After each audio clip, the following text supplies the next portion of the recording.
Yo, what up, Chem Gang? It's Jeremy again from the chemistry, and we continue our series on the states of matter.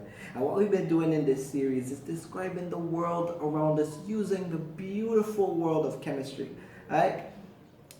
No, today we're going to be talking about gases. No, alright, this one is for the fellas. Imagine you going out to the club, or you just going out to work, or wherever, and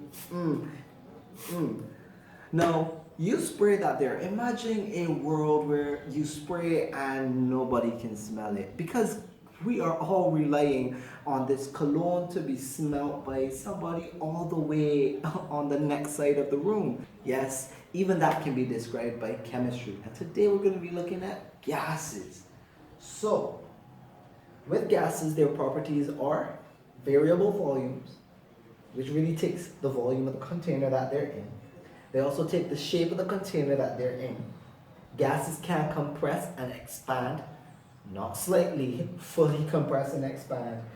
And the molecules inside of a gas are not closely packed. In fact, there are large gaps that exist between molecules, and their motion completely random. Okay?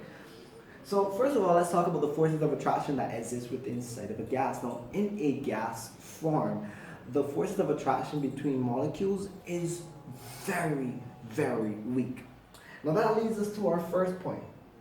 Because the forces of attraction are so weak, the molecules are not closely packed at all. Instead, there are large gaps between me and my nearest neighbor molecule.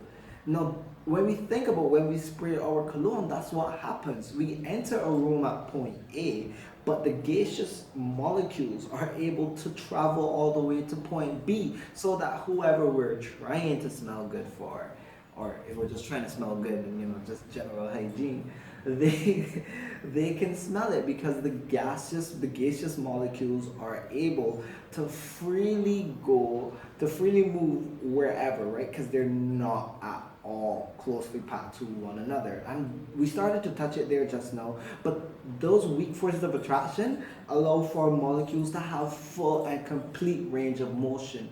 Their motion is actually random, but molecules can go anywhere, wherever. And that again goes back to our point about spraying cologne and being smelled all the way over there.